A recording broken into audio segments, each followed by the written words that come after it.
هلا وحبايبي، شلونكم؟ اليوم وصفتنا المعجنات. خلينا كيلو طحين، ضفنا له قليل من الملح، وخليناها تخلط مع بعضها المواد الجافة. طبعا أنا هنا استخدمت العجانة، ممكن أنتم بيديكم تعجنوا، بس بالعجان طبعا العجينة تكون أحلى وأسهل. هنا أنا خالة مذوبة قليل من الخمرة وملعقة شكر، وضفتها للطحين. طبعا نخلي هنا العجان على حركته تكون هادئة. وهسه ضفنا اللبن. بنات أنصحكم أني باللبن، بالمعجنات يكون اللبن أو الروبة أو الزبادي أفضل من الحليب. الحليب هنا ييبس العجينة، لكن الروبة نضيف فيها للطحين راح تكون يعني العجينة هشة، والعجينة قد ما تبقى بالفريز يعني ما العجينة ما تيبس. هنا حبايبي ظل تخلط بالعجان، نخلط المواد مع بعضها. نضيف المي الدافي. طبعا المي الدافي هنا أنا ضفت تقريبا كوب للعجين، ونظل تعجن العجان. طبعا بالمناسبة إنه الطحين كل طحين وحسب نوعيته. أنا هنا ضفت يعني كوب طحين، وضفت تقريبا 3 ملاعق من الروبة. والعجان هسه تعجن العجين، تعجن على حركة الوسط، يعني حركة العجان الوسط، يعني مو تكون سريعة، إلى أن تخلط المواد مع بعضها. نادى نشوف العجينة شلون تكون. حبايبي العجينة هنا تلزق، إحنا نريد العجينة تلزق. من نوصل لمرحلة إنه تلزق العجينة يعني عجينتنا صحيحة. هسه ضفت الزيت على مود ألم العجينة. راح تخلون الزيت، من نخلي الزيت راح نسرحه لأعلى درجة على مود يلم العجين. بعد ما خلينا الزيت ظل تقريبا تعجن العجان لمدة 10 دقائق، إلى أن نشوف العجينة راح تلتم. شلون نعرف أن العجينة صارت زينة؟ من تلتم بجهة واحدة. زي لحد الآن العجينة تبدي تتفتت من نحط لها الزيت. نظل تعجن مدة 10 دقائق، ظل تعجن إلى أن نشوف العجينة تتكوم بجهة واحدة، بمعناها أنه عجينتنا صارت جاهزة. هسه العجينة ظلت، أنا حبقى وياكم عند ما أشوفكم النتيجة، ما قطعت التصوير. باعوا بنات، هسه يعني إحنا هاي عجينتنا صارت جاهزة، تكون تلزق ولينة وهشة. خليناها بأي يعني إناء نخليه ندهنه، ونخلي العجينة ونغلفها تختمر. هنا اختمرت عندنا العجينة وقطعناها على شكل دوائر صغيرة. قطعناها بكيفكم الحجم اللي انتم تريدونه. حبايبي إذا وصلتوا لهنا وناسين اللايك، أتمنى تحطون اللايك والاشتراك بالقناة. طبعا اللايك يفيد الفيديو ويرفعه ويخليه يوصل يعني الأكبر عدد من المتابعين ويستفادون من عنده. هنا عندي الحشوات اللي راح أخليها. الحشوات اللي راح أخليها بكيفكم، أي حشوة تعجبكم، شنو المتوفرة عندكم خلوه، يعني لا تتقيدون به. هسه أنا هنا مثلا عندي لحم المثروم، حشوة اللحم المثروم كان عندي بالبيت، يعني مسوية كوبا وباقي قلت خل استفاد منه.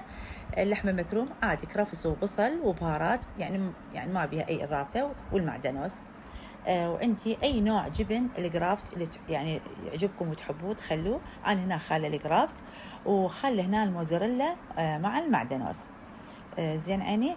وخلي هنا تقريبا 3 ملاعق من الزعتر، وضافت لها زيت الزيتون.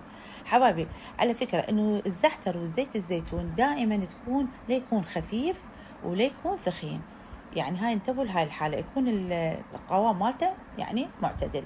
هسه حبايبي راح اضيف على الرخامة قليل من الطحين، ويعني واخذ اول شنقة اللي يعني شنقتها بالبداية تكون ذابة روحها ومرتاحة العجينة. راح افتحها عاد. هنا انا فتحتها بشيبك، او تريدون تفتحوها بايديكم فبراحتكم. نفتح العجينة. طبعا هنا انا فتحتها بايدي، شفت الموضوع اسهل انه بايدي لان العجينة كلش كانت هشة. اول ما بديت خليت اللحم المثروم، حشوة اللحم المثروم تخلوها بهالطريقة هاي. يعني تخلون تغلقون العجينة كلها. ولازم تديرون بالكم هنا بنات انه يعني تغلقوها بصورة صحيحة على مود لا تنفتح العجينة اثناء الشوي. هذا الشكل الأول.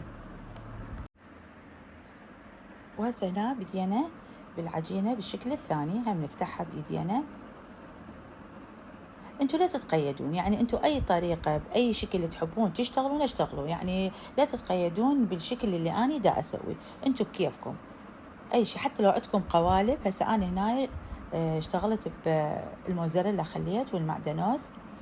ترى اكو نوبة حتى اكو قوالب جاهزة، خاف البنات المبتدئات اللي ما يعرفون، اكو قوالب جاهزة تخلين العجينة وتخلين الحشوة فوقها.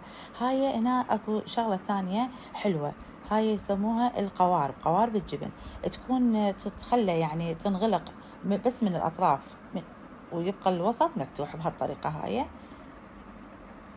نغلقها بهالطريقة هيجي، نغلقها بس من الجهتين والوسط نخليه مفتوح وهم نخليها. حبايبي مثل ما قلت لكم انتم براحتكم، يعني لا تتقيدون بالشكل وتقولون يعني الا هيجي شكل، كل شيء يصير، حتى لو تبرموه برمه بسيطه شلون البورق هم يصير. هنا فتحتها همه. هسه خليت عفوا الجبنه تلقراف. هذا الشكل الآخر اللي سويته، هم إذا عجبكم هم سووه، وهم حلو، هم شكله كلش حلو. هنا بطريقة مثلثة.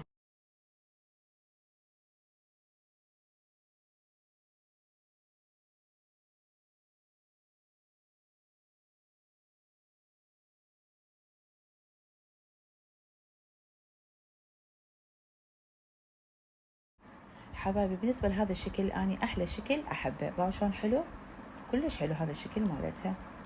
زين هسه أنا هم عندي هم شكل آخر راح أشتغله، هم فتحناها للعجينة.